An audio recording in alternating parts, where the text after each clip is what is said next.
Although I never really believed in omens and old tales, it's interesting to know how they came about and learn the lessons they possess. Some of them were meant to scare children while enforcing values or morals that they should put into practice, while other tales were meant to preserve a rich history of the old times. I was a journalist who was compiling different tales from places and towns that has their own folklores and stories. And it was then that I came across the small town that had quite a peculiar belief. I was heading north when I heard about this place from a guy that I met at a tavern. I was discussing my research with a former colleague when this drunk man eavesdropped and casually invited himself into our conversation. He was extremely enthusiastic when he mentioned a small town that was just about to have a festival within a few days, and he said that I should go there. Now I assumed that the festival must have been about how and when the town was established, like what most other towns do. It was until he mentioned a peculiar thing about this celebration that piqued my interest. He told me that this festival would have a small parade in honor of this guardian that was said to be protecting the town. I thought it must have been one of these mock-up ceremonies in respect to old and forgotten beliefs and folklores, a practice that is commonly seen in Asian countries and other places where tribes and ancient communities flourished for a long time. It might be interesting to include it in my work. It was obviously foolish to listen to a drunk man, but I did get a bit curious. I asked him what I needed to know. I was headed to the same direction where the town resides anyway, and so I decided to check it the next day. Locating the place was far harder than I expected. It was far from my original route and far from the neighboring towns, but I already started heading towards the place, so I just went on with it. It took me roughly 7 hours to see the landmark that the drunk man had mentioned, and I was actually about to give up when I finally reached the town itself. The place was surrounded by the mountains, and there were no directional guides that a person could easily follow. None would think that there was a town there unless somebody would point it out. As the man at the tavern mentioned, the townspeople were busy preparing for the festival. The community was fairly small, and they seemed pretty active. I walked around and observed, as I always did. One building that caught my attention the most was the church that seemed too big for just a small town and a small community. It looked like the structure didn't even belong there. It was made of solid rocks with intricate carvings on the wall, while the houses and establishments around were mostly made of wood. Aside from the seemingly out-of-place structure was a figure that was sticking out like a sore thumb, literally sticking out from the ground. On the side of the church was an obelisk, a thick triangular stone pillar that looked even older than the old church. It was so old that it looked more like an artifact rather than a part of any structure around. The obelisk was covered with carvings of images that also added to its relic-like appearance. As I stared at the images in an attempt to understand it, a couple of kids ran around in colorful costumes. They were wearing colorful wigs and a golden mask, and it seemed related to the images carved on the obelisk. For me, the easiest way to have a first impression on a place or community during the first visit is to hang around in any open house establishment, like a tavern, a restaurant, or any of the sort, and ask around casually. And so I did. I went to a diner nearby and sat at the booth. They were really into the occasion as the festive vibe was reflected all around the area. There was this one particular thing about this festival that was always present everywhere I looked, and it was the bird-like image wearing a mask. I asked the person who served my meal what the festival was about, and he responded quite cheerfully when he realized that I was a passing tourist. The festival was their so-called guardian, which was basically a half-man and half-bird, a spirit of the forest that was said to be their protector from calamities and bad luck in general. I interpreted it as a representation of a free man being one with nature, or perhaps the primitive ideals of a human that resembled an animal's instinct. There were usually the generic concepts where half man and half beast came from, the intellect of a human and the strength or dominance of a beast made as a single entity to represent a superior being, a fictional creature that was too great to exist and used as an icon. My assumptions was not far from the truth, but the small points that I missed were what intrigued me even further. Apparently, some townsfolk genuinely believed in this half-man, half-bird-like creature, and it had gotten more interesting after talking to a few of the townsfolk. The young crew of the tavern that looked like he was just in his early 20s pretty much agreed with my interpretation of what the creature was about, since I verbalized my thoughts quite openly as they came to me. But the old man that was sitting next to me thought otherwise. He was a bit grumpy and said he could no longer appreciate this so-called festival. Over the decades, the tradition has been bastardized since the new generation tried to make it more colorful and lively to keep up with the times. The teenage man just laughed it off as the old guy poured out his bitter thoughts.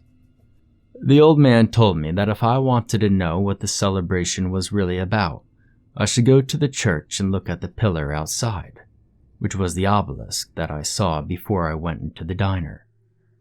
He said that this pillar was already there far before the town was built, and the images was the story of who the winged being was. He looked at me in the eye with all seriousness, and then told me that they were not the first community who lived on this land. He then stood up from the booth and walked out of the diner. The crew just kept on joking about the old folks' reaction and said that those stories were a thing of the past, and that I should look forward to the festival. He pointed me to the local inn where I could rest, and so I went there right after, since I was already tired due to the several hours of traveling. The next day came and I had enough rest to complete my tasks. I planned to gather more information about the festival and the town before I write about it. As I walked out of the inn, I noticed a bunch of crows hovering above the town, which I thought was quite odd. The townsfolk were still busy with the preparations, since the following day would be the festival. They were building up stalls on the streets for food and souvenirs. Apparently, I was not the only outsider around. Despite of the difficulty of locating this place, they said that they would sometimes have a few random visitors because of the springs nearby and the annual feast. But unlike them, I was here to learn about this interesting tradition. So I headed straight at the church to study the obelisk. And the old man at the diner was right. The images on the stone pillars seemed like it was telling a story. The symbolisms were vague, but I somewhat tried to understand it. A winged being that once lived alongside humans was depicted in the images.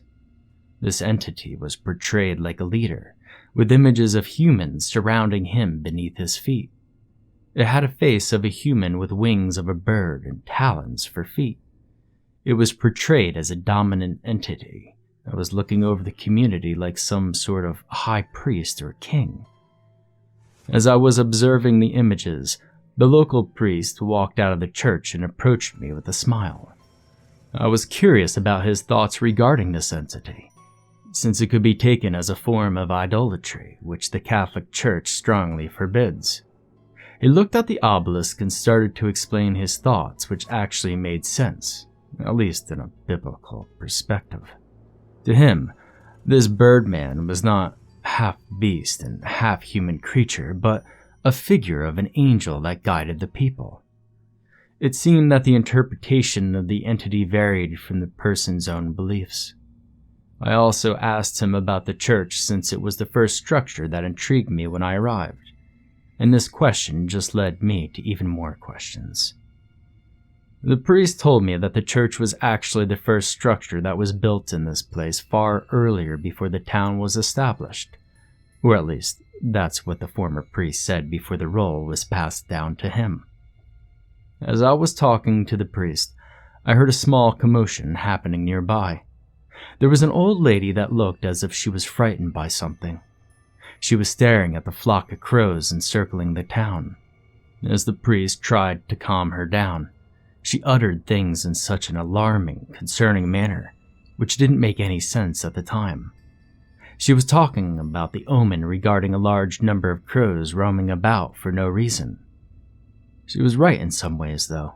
Aside from the number of crows, which almost tripled since I last noticed it when I walked out of the inn, these kinds of birds would only often gather in this manner if it was mating season or during a feeding frenzy. And as all people know, crows feed on carcasses. She received different reactions because of her panicked state, and mostly were either giggles from young bystanders or condescending remarks from the other elders. I continued walking around gathering information about the festival's history. When the night came, I was on my way to the inn when I noticed the commotion once again. Some kids claimed that they saw a huge bird hiding in the trees. This news had stirred a larger crowd because of how the kids described it. They said that it was a large bird with red eyes and wide wings, but instead of having the shape of a bird, they said it looked more like a man. The description closely resembled the townsfolk depiction of their so-called guardian, driven with both fear and curiosity, or perhaps a hope of seeing what could be their town's iconic creature. They tried to look for it, but found nothing. However, hearing this had led my thoughts quite differently, and it somewhat connected with the concerns and omen of the frantic old woman who was frightened by the crows. I briefly thought about the cryptid known as the Blight Crow. However, I just decided to brush it off. I thought that perhaps gathering these folklores and hearing different old beliefs for a long time was starting to get to me. That perhaps I was connecting things that had no logical relations at all. I might be getting paranoid and was just overthinking it, so I decided to call it a day and got back to the inn. It was finally the day of the festival and I was awakened by the jolly noises on the street. The sound of trumpets and drums were so cheerful and inviting that I hastily prepared so I could witness the highly anticipated parade. As I stepped out of the inn, my morning was greeted by such a pleasant sight. The people gathered on the sides of the street as a number of parade participants were dancing in colorful costumes. They were wearing wigs of various colors, matched with masks painted with different designs. Colorful flowers were scattered on the ground and different treats were being sold all around. I stood among the others so I could just enjoy the parade, and it was then that I noticed something odd. It was a bright morning, yet the light seemed fluttering. I wasn't the only one who noticed it, as I saw the others looking up to the sky, and they all looked baffled by what they saw. I then looked up, and I saw that the number of crows hovering over the town had grown into an alarmingly large scale. There were so many of them that they managed to flicker the sunlight.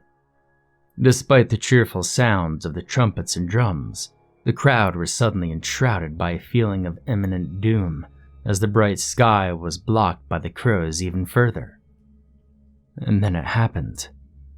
As the parade participants noted that the people's attention was no longer on them, they also looked up and the sound of the band's instruments subsided. The celebration that started with lively cheers and bright colors was enveloped by gloom and silence. A few moments later, the crows started to caw and the ground suddenly shook. An unprecedented earthquake occurred, and it caused the people to panic. Everyone, including me, ran around in different directions. The acting head of the town tried to bring some order to the frantic tourists and townspeople, but he couldn't handle the situation. The violent shuddering of the ground and the loud cries of the crows that blot out the sun seemed so unreal, yet it was happening, and I didn't know what to do. But the darkened sky and the sudden quake were nothing compared to what happened next. I ended up near the church when the earthquake finally stopped, but then cracks started to appear on the ground, and it spread wildly in such a rapid phase. All of a sudden, the ground caved in, along with the structures and the people standing on it. The crack ended so near to where I was standing that I was just barely spared. The bodies of those who fell were crushed with large debris, and the few who managed to survive the fall were severely hurt, with their arms and legs twisted and broken as others were heavily bleeding. A sinkhole swallowed a large portion of the entire town. People were crying in pain and fear. Things happened so quickly that I didn't know how to react. My entire body was shaking and my chest was pounding uncontrollably. I tried to gather my senses as fast as I could. I wanted to help those who fell in the hole, but they were so far down. And aside from being emotionally disarrayed, the collapse had revealed something very unexpected. There was something under there. The ground was hollow because there were ruins underneath the town itself. The old church was built right on top of an ancient grand structure that was buried hundreds of feet below. As I looked around, I saw something that baffled me even more. The obelisk that was sticking out of the ground before was just a small part of it. I was close enough that I could see how the sequence of the engraved images continued, and the story didn't go as the townsfolk thought it would be. The winged creature they called the Guardian, which the priest even compared to an angel, was far from how they depicted him. The images continued with a sinister and inhuman turn. This winged entity was portrayed to the obelisk as a creature above humankind. It was nurturing them like a herd of mindless sheep. As far as my sight could reach, there was an image of this being with his mouth wide open, devouring the men that served him. As I was shocked by what I had discovered, my attention was then caught by another strange occurrence. The people that was still on the upper ground started to scream in fear even louder. As I turned my head to see what was causing it, all their heads were turned upwards to the darkened sky. I looked up, and there I saw a large bird in shape of a man, hovering amongst the hundreds of crows. The creature that the kids saw last night decided to reveal itself, the paranormal entity that most people named the Blight Crow. All of a sudden, this large humanoid bird started to make a deafening screech. It was flying back and forth as it kept on making this extremely loud and unbearable sound.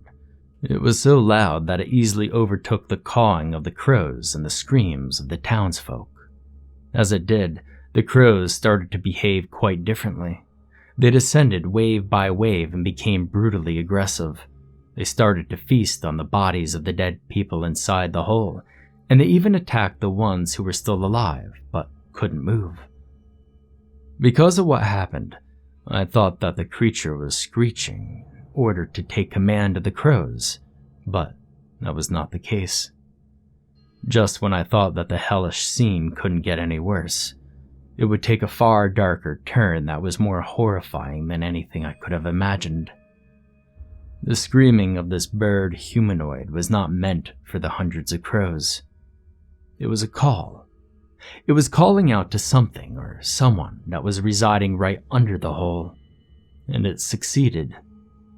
Far beneath the grand structure where the old church was built was a giant door that was sealed.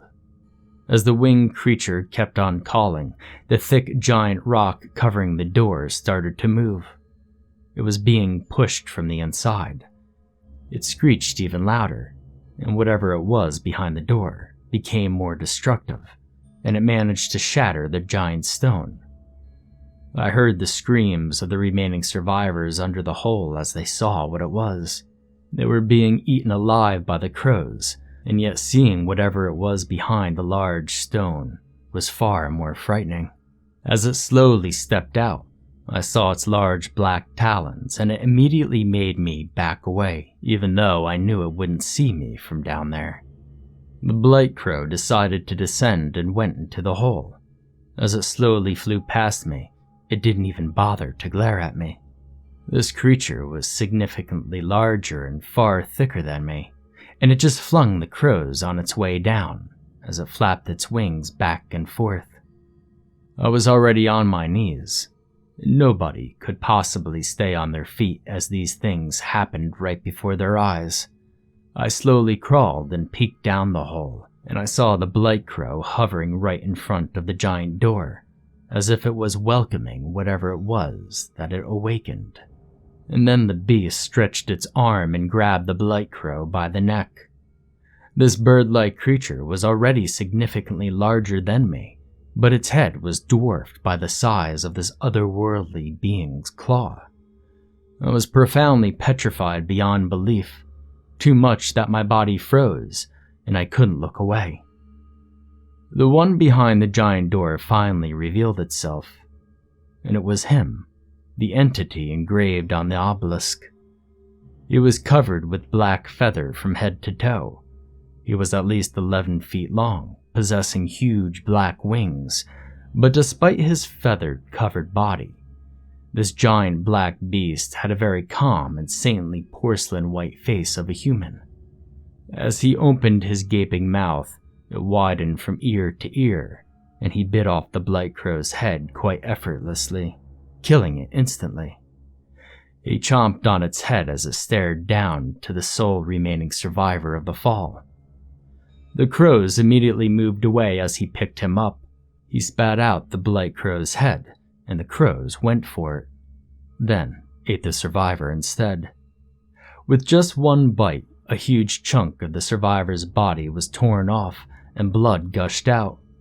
For some reason, the survivor didn't even manage to scream nor cry in pain. He did the same thing with the remaining bodies laid inside the hole. He tore them apart like mere slabs of meat with no sense of mercy at all.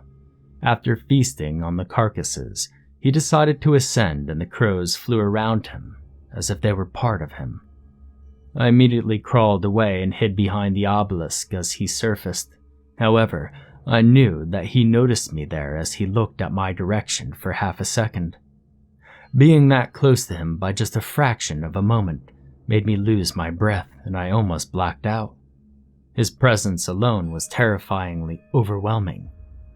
Our eyes met for half a second, and I saw nothing but a void. A hollow, soulless hole beneath the white face tainted in blood. Along with the hundreds of crows, he just flew away. And it was then that I only realized that I was the only one left out in the open. The others probably ran away the moment the blight crow arrived, and nobody else probably saw him but me. There were no remaining survivors inside the hole. He ate them all. Even the carcasses of the blight crow and the smallest chunks of flesh was feasted upon by the crows. Because of this incident, everybody abandoned the town and never dared to return. As I went home, feeling so blessed that I was lucky enough to survive, I found a story that was far more than I could ever handle. He may have wings and the face of an angel, but he is far from it. He's not a guardian in any way, but a fiend that would devour and enslave anything beneath him. He is an otherworldly being, and he is just not a tale.